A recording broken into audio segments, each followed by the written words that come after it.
नमस्कार मित्रांनो, walk heritage तर्फे पुन्हा एकदा आपले किल्ले पन्हाळा या ठिकाणी स्वागत. आज दिनांक 3 ऑगस्ट 2026 रोजी शिवछत्रपतींच्या या प्राचीन किल्ल्याला भेट देण्याचा मला योग आला आणि ते मी परम भाग्य समजतो. तर असा हा पन्हाळा हा प्राचीन शिलाहार राजांनी बांधला. शिलाहार राजांनी साधारण 12व्या शतकात याची निर्मिती केली गेली आणि त्याच्यानंतर विविध 7 डायनेस्टींनी या किल्ल्यावर वर्चस्व गाजवलेलं आहे. शिलाहारानंतर यादव आले, यादवांनंतर बहामनी आले, बहामनी कालावधीनंतर या ठिकाणी आदिलशाही राजवट होती. आदिलशाही राजवटीनंतर हा किल्ला छत्रपतींच्या अंमलाखाली आला. छत्रपतींनंतर हा किल्ला काही काळ मराठ्यांकडेच होता, नंतर मुघलांकडे आला आणि त्याच्यानंतर हा ब्रिटिशांच्या ताब्यात गेला 1844 साली. तर आता या वास्तूचं सगळ्यात महत्त्वाचं हे वास्तुशिल्प, याला 3 दरवाजा म्हणतात. या 3 दरवाजांनी आत्तापर्यंत म्हणजे एवढ्या मी आत्ता उद्धृत केलेल्या 7 डायनेस्टी दाखवलेल्या आहेत. या 3 दरवाजाचं वैशिष्ट्य म्हणजे हा 3 राजवटीत बांधला गेलेला आहे. शिलाहार राजे, यादव राजे आणि आदिलशाही राजवट. तर या यादवांच्या काळात बांधकाम झाल्याचं याचं हे 2 चिन्ह, हे मयूर दिसत आहे की शिल्पांकन केलेले हे मयूर आहेत या ठिकाणी, हे त्याचं वैशिष्ट्य. आणि त्याच्यानंतर बहामनी राजवटीनंतर आदिलशाही जी राजवट आली 15व्या शतकामध्ये, इसवी सन 1500 साली इब्राहिम आदिलशाह याने या दरवाजामध्ये आणखीन पुनर्निर्माण केलं गेलं. तर असं हे पन्हाळगड राजवटीचं ठिकाण. तर आता या किल्ल्याचं प्राचीन नाव हे ब्रह्मगिरी होतं. ब्रह्मगिरी हे प्रत्यक्ष प्रजापिता ब्रह्म यांनी या ठिकाणी प्रजा निर्माण केली म्हणून या ठिकाणी या स्थळाचं नाव ब्रह्मगिरी असं पडलं. त्याच्यानंतर याच ठिकाणी प्राचीन पराशर ऋषींनी या ठिकाणी उग्र तप केलं होतं. तर ते तप झाल्यानंतर या ठिकाणी साधारण त्या तापामध्ये विघ्न आणण्यासाठी इंद्राने नाग लोकांना आमंत्रित केलं. तर त्या नागांनी या ठिकाणी पराशर ऋषींच्या यज्ञामध्ये विघ्न आणलं. पराशर ऋषी हे अत्यंत संतप्त, ते क्रुद्ध झाले. ते क्रुद्ध झाल्यानंतर त्यांनी नागांना शाप दिला. नागांना शाप दिल्यानंतर नाग लोक भयभीत झाले आणि हे नाग लोक भयभीत झाल्यानंतर त्यांनी पराशर ऋषींना शरण आले आणि त्यांनी त्यांना उशाप मागितला. पराशर ऋषी शांत झाले आणि त्यांनी नागांना अभय दिलं, त्यांचा शाप पाठीमागं घेतला. त्याच्यामुळं त्यांना या ठिकाणी राहण्याचं त्यांनी आमंत्रित केलं, याच ठिकाणी त्यांचा अधिवास राहावा म्हणून. मग त्याच्यामुळंच या गडाला शिलाहार राजांच्या कारकिर्दीनंतर या गडाचं नाव पन्नगालय असं पडलं. आता संस्कृतमध्ये पन्नगा या शब्दाचा अर्थ नाग होतो आणि आलय म्हणजे घर. तर पन्नगालय नागांचे घर म्हणून पन्नगालय असं नाव या ठिकाणी नंतर रूढ झालेलं आहे. नंतर छत्रपतींच्या कारकिर्दीत याचं नाव पन्हाळा असं ठेवलं गेलं. पन्हाळ्यानंतर छत्रपतींच्याच काळातील कवी भूषण याने त्याच्या साहित्यामध्ये पन्हाळा असा उल्लेख केलेला आहे. त्याच्यानंतर ब्रिटिशांच्या राजवटीच्या आधी याचा अंमल आदिलशाही राजवटीकडे होता. आदिलशहाने, इस्माईल आदिलशाह याने याचं नामकरण नवी शहादुर्ग असं केलं गेलं आहे. म्हणजे अशा विविध नावांनी हा फोर्ट ओळखला जातो. त्याच्यानंतर ब्रिटिशांनी त्यांच्या याच्यामध्ये कागदपत्रांमध्ये या किल्ल्याची नोंद पन्हाळा अशीच केलेली आहे, साधारण 1844च्या सुमारास. तर आता आपण यात प्राचीन 3 दरवाज्यातून आत जात आहोत. त्याचं विविध वास्तूचं महत्त्व आपण जाणून घेऊया. मित्रांनो, आपण आत्ता पन्हाळगड हा महाराजांच्या काळातील एक अद्वितीय घटनेने घडलेला किंवा नावारूपाला आलेला पन्हाळगड, त्या पन्हाळगडावरील आपण अंधारबाव म्हणून या ठिकाणी आलेलो आहोत. ही अंधारबाव जी आहे ही आदिलशाही राजवटीत ही बांधली गेली. 3 मजली ही विहीर आहे. त्यातल्या सगळ्यात खालच्या भागामध्ये पाण्याचा स्रोत असून वरती या ठिकाणी सुरक्षिततेसाठी सैनिकांची राहण्याची रचना केलेली आहे आणि त्याचबरोबर या ठिकाणी गुप्त दरवाजाही असल्याचं दिसून येते आणि हा वरचा 3रा त्याचा सज्जा.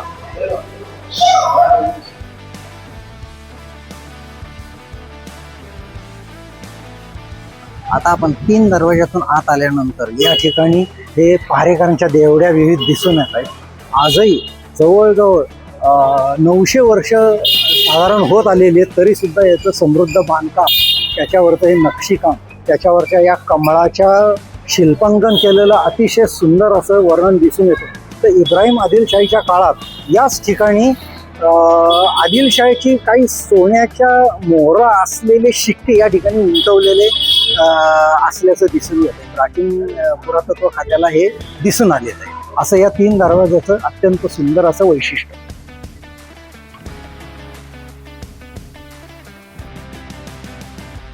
साधारण इसवी सन 1500 या वर्षी आदिलशाही राजवटीतील इब्राहिम आदिलशाह याने या दरवाज्यामध्ये भर घातली, या 3 दरवाज्यामध्ये. आणि त्याचा हा 3रा दरवाजा या ठिकाणी त्यांनी बांधकाम करून घेतलंय. त्या ठिकाणी त्यांनी त्याचा शिलालेख करून ठेवलेला आहे. हे त्याची साक्ष देते. साधारण 500 वर्ष होऊन गेलेली आहेत या ठिकाणी, 500 वर्षाचं अंकन. त्याच्यामुळे हा 3 दरवाजा ह्या पन्हाळगड किल्ल्याचं सगळ्यात मोठं विशेष असं समजलं जातं. मित्रांनो, आता आपण पन्हाळ्यावरील सगळ्यात वैशिष्ट्यपूर्ण अशी महाराष्ट्रातील सगळ्यात मोठी अंबरकोठी म्हणजे धान्याचे कोठार या ठिकाणी आहोत. हे कोठार महाराष्ट्रातील किल्ल्यांमधील सगळ्यात मोठं धान्य साठवण्याचं कोठार समजलं जातं. हा अंबरखाना म्हणूनच त्यावेळेला आदिलशाही काळात ओळखला जायचा. इस्माईल आदिलशाहच्या काळातच याचं बांधकाम केलं गेलं. तर या ठिकाणी ही कोठी जी आहे ही गंगा कोठी या नावाने ओळखली जाते. तर गंगा, यमुना आणि सरस्वती अशा 3 कोठ्या आहेत याच्यामध्ये. ही 3 कोठार आहेत, ही गंगा, ही यमुना आणि ही सरस्वती. तर त्यातील ही गंगा कोठी सगळ्यात मोठी असून या ठिकाणी त्यावेळेला धान्य साठवण्याची याची क्षमता साधारण 5 लाख किलो म्हणजे 25,000 खंडी या ठिकाणी धान्य साठवलं जायचं. आता याचं प्रपोर्शन जर आजच्या कॅल्क्युलेशनमध्ये केलं तर 1 खंडी म्हणजे 20 मन, 20 मन म्हणजे 100, 200 किलो. तर असं साधारण याचं प्रपोर्शन केलं तर 25,000 खंडी म्हणजे 5 लाख किलो या ठिकाणी त्यावेळेला हे धान्य साठवलं जायचं. आणि त्याच्यामुळंच अत्यंत समृद्ध असा हा साठा असल्यामुळं छत्रपती ज्या वेळेला सिद्धी जोहरच्या वेढ्यामध्ये या ठिकाणी अडकले होते त्यावेळेला ते 5 महिने या ठिकाणी तोंड देऊ शकले निव्वळ या गंगा कोठीमुळं. कारण गंगा कोठीमध्ये त्यावेळेचा धान्याचा अप्रतिम असा साठा केला गेला होता आणि त्यावेळेला सैन्याला रसद या ठिकाणी पूर्ण 5 महिने पुरली गेली. तर अशी ही गंगा कोठी. त्याच्यानंतर येते यमुना कोठी आणि यमुनेनंतर ही सरस्वती कोठी म्हणून अशा नावाने ओळखली जाते. साधारण 526 वर्ष झालेली आहेत या बांधकामाला, तरीसुद्धा अत्यंत उत्तम. या ठिकाणी आतमध्ये कोठीमध्ये पायऱ्या असून त्या ठिकाणी जाता येतं.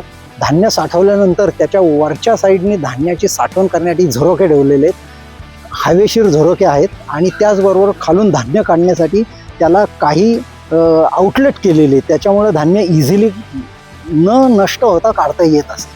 तर असा हा समृद्ध गंगा, यमुना आणि सरस्वती इतिहास. मित्रांनो, आता आपण गंगा कोठाराच्या आतील भागात आहोत. या ठिकाणी 16 खांबांवर ही कोठी अभेद्य अशी बनवलेली आहे. त्याच्या वरच्या बाजूला तुम्हाला छिद्र दिसून येत आहेत. त्याच्यातूनच धान्याची साठवणूक करण्यासाठी ही छिद्र ठेवली गेली. त्याचबरोबर त्याला हवा लागण्यासाठी त्याचं व्हेंटिलेशन अत्यंत उत्तम प्रमाणात केल्याचं आपल्याला दिसून येतं. साधारण 500 वर्ष झाली तरीसुद्धा हे कोठार आज महाराष्ट्रातील किल्ल्यांमधलं सगळ्यात मोठं कोठार असं समजलं जातं. याच्या इतकं मोठं कोठार कुठल्याही किल्ल्यावर तुम्हाला दिसून येणार नाही. आणि हे खरंच सार्थ नाव. आणि या कोठारानेच त्यावेळेला महाराजांच्या कैदेच्या काळात त्यांच्या सैन्याला रसद पुरवण्याचं काम केलं. याची क्षमता पाहता तुम्हाला अक्षरशः आश्चर्य वाटेल. या ठिकाणी 5 लाख किलो म्हणजे 25,000 खंडी हे धान्य साठवलं जात होतं. 25,000 खंडी म्हणजे 5 लाख किलो म्हणजे तुम्ही विचार करू शकता की किती मोठ्या प्रमाणावर या ठिकाणी धान्य साठवलं जात असलं पाहिजे. अत्यंत उत्तम स्टोरेजचा नमुना.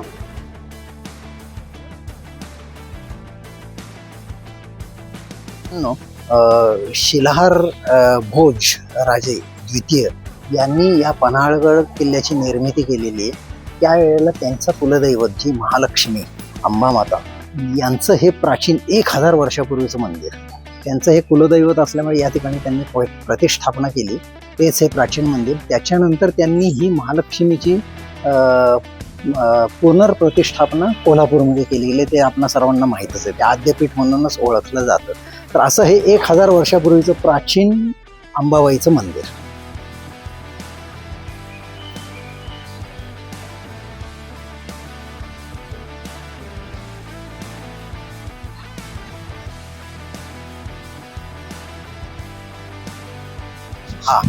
मित्रांनो, पन्हाळ्यावरील छत्रपती शिवाजी महाराज मंदिर जे आहे हे 20व्या शतकामध्ये छत्रपती शाहूंनी या ठिकाणी ते मंदिर बांधलं. तुम्हाला माहिती असेल की महाराजांचं पहिलं मंदिर हे सिंधुदुर्ग किल्ल्यात छत्रपती राजाराम म्हणजे महाराजांचे द्वितीय पुत्र यांनी सिंधुदुर्ग किल्ल्यात बांधलेलं आहे. आणि हे दुसरं मंदिर महाराष्ट्रातलं छत्रपतींचं हे छत्रपती शाहू जे राजश्री शाहू म्हणून ओळखले जातात त्यांनी 20व्या शतकात बांधलं. याच मंदिरात ज्या वेळेला महाराज कागल संस्थानचे अधिकारी होते त्यावेळेला ते पन्हाळ्यावर ज्या वेळेला मुक्कामात असत त्यावेळेला ते इथून दर्शन घेतल्याशिवाय जात नसत. याच ठिकाणी महाराणी ताराबाईंच्या पादुकाही आतमध्ये ठेवलेल्या आहेत. मित्रांनो, आत्ता आपण पन्हाळ्यावरील फार प्राचीन असं सोमेश्वर मंदिर या ठिकाणी आहोत. या मंदिराचं वैशिष्ट्य म्हणजे पन्हाळ्यावर छत्रपती शिवाजी महाराज ज्या वेळेला सिद्धी जोहरच्या कैदेत होते त्यावेळेला महाराजांनी त्यांच्या आयुष्यातले आधी आणि नंतर धरून असे 500 दिवस या किल्ल्यावर घालवलेले आहेत. म्हणजे महाराजांच्या जीवनातील 50 वर्षाच्या जीवनातील सर्वात जास्त काळ या पन्हाळ्यावर गेलेला आहे. त्याच वेळेला त्या सिद्धी जोहरच्या विळख्यातून सुटण्याचा जो महाराजांनी अलौकिक असा पराक्रम केलेला आहे तो पराक्रम तडीस नेण्यासाठी महाराजांनी या सोमेश्वराला, हा सोमाळे तलाव, या सोमेश्वराला महाराजांनी त्यावेळेला महाराज आणि त्यांचे सहकारी यांनी 1,00,000 चाफ्याची फुलं या ठिकाणी अभिषेक केलेला आहे. भगवान शिवाला 1,00,000 चाफ्याची फुलं वाहिलेली आहेत असं हे अलौकिक स्थान. तर या स्थानाच्या ठिकाणी मी आज 3 ऑगस्ट 2026 रोजी या ठिकाणी येऊन नतमस्तक झालेलं आहे. तर असं हे स्थान, या शिवाचा प्रत्यक्ष राजे हे शिवाचंच अंश असल्यामुळे त्यांना आशीर्वाद लाभला व महाराजांची सुखरूपाची सुटका याच ठिकाणाहून 1659-60 या दरम्यान झालेली आहे. ते तुम्हाला माहितीच आहे. तर असे हे अलौकिक स्थान ज्यांनी 1,00,000 फुले वाहून महाराजांनी आणि त्यांच्या मावळ्यांनी या ठिकाणी अभिषेक केलेला आहे असं हे स्थान. जय शिवराय, जय भोलेनाथ.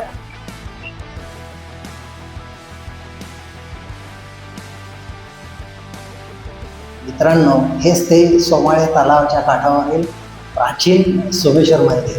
तर याच सोमेश्वरावर महाराजांनी सिद्धी जोहरच्या विळख्यात असताना याच ठिकाणी त्यांच्या 600 मावळ्यांसह या ठिकाणी 1,00,000 सोनचाफ्याचा अभिषेक केलेला आहे. तेच हे प्राचीन शिवस्थान शिवमंदिर. ओम नमः शिवाय. जय छत्रपती शिवाजी महाराज की जय.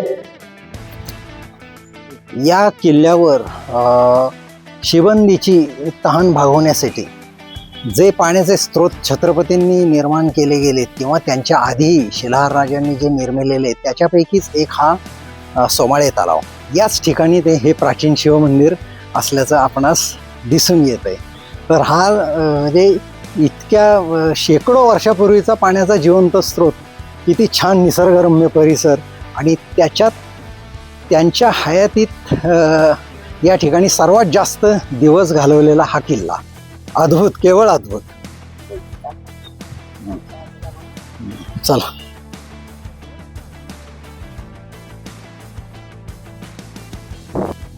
मित्रांनो, पन्हाळगड किल्ल्यावरील सगळ्यात उंचावरील स्थान म्हणून ही सज्जाकोठी एक निरीक्षण मनोरा म्हणून त्या काळात उभारली गेली. याची निर्मितीचं श्रेय हे इब्राहिम आदिल शाह याने 1607 ते 1608 या वर्षी केलं गेलंय याची निर्मिती. आणि या वास्तूचं वैशिष्ट्य असं आहे की साधारण 426 वर्ष साधारण होत आलेली आहेत या कोठीला. 2 मजली कोठी असून अभेद्य असं बांधकाम, अत्यंत करवीर नगराचं, अत्यंत प्राचीन नगराचं हे अत्यंत आत्ताचं सुद्धा मनोहर दृश्य या ठिकाणाहून तुम्ही पाहतात. तर या ठिकाणचं वैशिष्ट्य असं की याच ठिकाणी छत्रपती संभाजी महाराजांना या ठिकाणी ठेवलेलं होतं काही काळ वास्तव्यास, आणि त्यांच्या वास्तव्याच्या काळात त्यांनी या किल्ल्याची डागडुजी फार अतिशय उत्तमरित्या केलेली गेलेली आहे. पण या वास्तूचं त्यांनी जे पुनर्निर्माण केलं त्यांच्या काळात, ते पुनर्निर्माण पाहण्यासाठी त्यांनी महाराजांना बोलवलं होतं. तर महाराज या ठिकाणी शेवटचे येऊन गेलेले आहेत, आणि याच कोठीमध्ये संभाजी महाराज असताना छत्रपती शिवाजी महाराज आणि छत्रपती संभाजी महाराज यांची शेवटची भेट झाली. त्याच्यामुळे या वास्तूचं अत्यंत अलौकिक असं महत्त्व या ठिकाणी जाणवतंय. तर त्याच्यानंतर महाराज या ठिकाणाहून पुन्हा रायगडाकडे निघून गेले, आणि रायगडावर 3 एप्रिल 1680 रोजी महाराज निवर्तल्यावर त्याची न्यूजसुद्धा संभाजीराजांना या ठिकाणी फार उशिरा त्यांचं दहन झाल्यानंतर देण्यात आलेली होती. त्याच्यानंतर मग छत्रपतींनी रायगडाकडे कूच केलं, आणि पुढचा इतिहास तो घडलेला तुम्हाला माहितीच असेल. तर असं हे पन्हाळ्यावरील अत्यंत उत्तम असं छत्रपती आणि छत्रपती शिवाजी आणि छत्रपती संभाजी यांचं भेटीचं शेवटच्या भेटीचं ठिकाण म्हणून या ठिकाणाला एक अनन्यसाधारण महत्त्व आहे असं मी समजतो. त्याच्यामुळं हे ठिकाण आवर्जून खास पाहण्यासाठी यावं. आता हे या ठिकाण फक्त इब्राहिम आदिल शहाने बांधलेली वास्तू म्हणूनच लोक पाहायला येतात, पण त्याहीपेक्षा त्याचं महत्त्व इतकं प्रचंड आहे की या दोघा छत्रपतींची शेवटची भेट झालेलं ठिकाण, त्याच्यामुळे याचं महत्त्व आहे. आणि या ठिकाणाला जरूर येऊन लोकांनी प्रणाम करावा किंवा नतमस्तक व्हावं असं या ठिकाणचं वास्तव. मित्रांनो, सज्जा कोठीच्या आतील बांधकाम स्थापत्य अत्यंत ह्यूज असे पिलर या ठिकाणी तुम्हाला दिसून येत आहेत. ही कोठीची आतली बाजू फर्स्ट फ्लोअर, आणि आता आपण सेकंड फ्लोअरकडे जातोय. अत्यंत चुन्यातील बांधकाम, साधारण 550 वर्ष कार्यकाळ. सज्जा कोठीच्या वितानावरील हे चुन्याचं बांधकाम तुम्हाला दिसून येतं. साधारण 518 वर्ष होऊन गेलेली आहेत या बांधकामाला. Still it is in proper situation.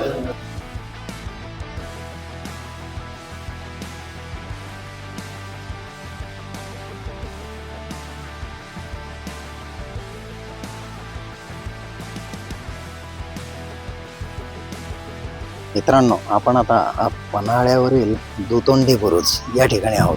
आता या दुतोंडी बुरुजाचं वैशिष्ट्य म्हणजे हा 2 कर्वमध्ये बांधला गेलेला. हा पहिला कर्व, हा दुसरा कर्व. या ठिकाणी हे दुतोंडी रचनेचं बांधकाम म्हणून याला दुतोंडी बुरुज असं नाव देण्यात आलेलं आहे. अतिभव्य असं.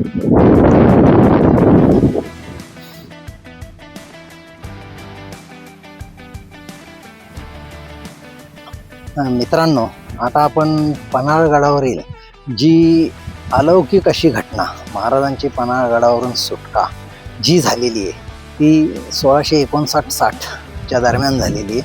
सिद्धी-जोहरच्या विळख्यातून हा वेढा अत्यंत दीर्घकाळ चालला. त्यावेळेला महाराजांनी जो निसटण्याचा विचार केला तो याच मार्गावरून अस्तित्वात आलेला आहे. ही त्याची खूण. या ठिकाणाहून हा जो प्राचीन चोर मार्ग जो जातो, चोर दरवाजा, या मार्गावरून या ठिकाणी महाराजांनी पलायन करण्याचं निश्चित केलं, आणि या मार्गावरून महाराज 300 मावळे बरोबर घेऊन बाजीप्रभू बरोबर याच ठिकाणाहून निघाले, आणि दुसरी 300 मावळ्यांची तुकडी शिवाकाशीत बरोबर त्यांनी सिद्धी-जोहरच्या दिशेने पाठवली दिशाभूल करण्यासाठी. तर अशा या सिद्धी-जोहरच्या तडाख्यातून, विळख्यातून महाराज या मार्गाने सही सलामत सुटले. तेव्हापासून या मार्गाला राजदिंडी मार्ग म्हणून ओळखला जातो. तर याच ठिकाणी महाराजांचा पावन पदस्पर्श लाभलेला आहे. त्याच्यानंतरची पुढची घटना, पावनखिंडीकडे हा मार्ग जातो. एकमेव पावनखिंडीकडे जाणारा, विशाळगडकडे जाणारा हा मार्ग, याच मार्गावर पावनखिंड लागते, आणि या पावनखिंडीमध्ये 300 मावळ्यांनिशी बाजीप्रभू देशपांडेंनी पावनखिंड रोखून धरली. तोपर्यंत दुसऱ्या मार्गावरून शिवाकाशीत जो महाराजांचं रूप घेऊन सिद्धी-जोहरच्या दिशाभूल करण्यासाठी वेगळ्या मार्गाने गेला, त्यावेळेला सिद्धी-जोहरकडून त्याला पकडण्यात आलं, आणि शिवाकाशीतनी त्याचं प्राणार्पण केलं. पण त्यामधल्या टप्प्यामध्ये महाराजांना विशाळगडाकडे जाण्यासाठी अवसर जो मिळाला तो शिवाकाशीतच्या बलिदानामुळे मिळालेला आहे. तर तीच ही वाट राजदिंडी म्हणून ओळखली जाते. तर याच ठिकाणावरून महाराज त्यांच्या मावळ्यांसह विशाळगडाकडे प्रयाण झाले. जय शिवाजी, जय बाजीप्रभू, जय शिवा काशी.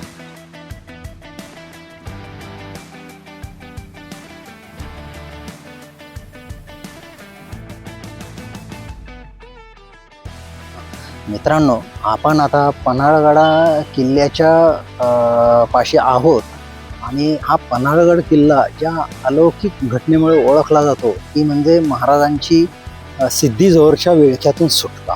तर महाराज 1660 मध्ये 12 जुलै या दिवशी विशाळगडाकडे राजदिंडी म्हणजे दिंडी दरवाजातून निसटले आणि त्याचबरोबर दुसऱ्या मार्गाने शिवाकाशीतला महाराजांचे रूप घेऊन महाराजांचा पोशाख चढवून दिशाभूल करण्यासाठी दुसऱ्या मार्गाने पाठवले. तर शिवाकाशीत हा जाणून बुजून म्हणजे मृत्यूच्या दाढेत त्याने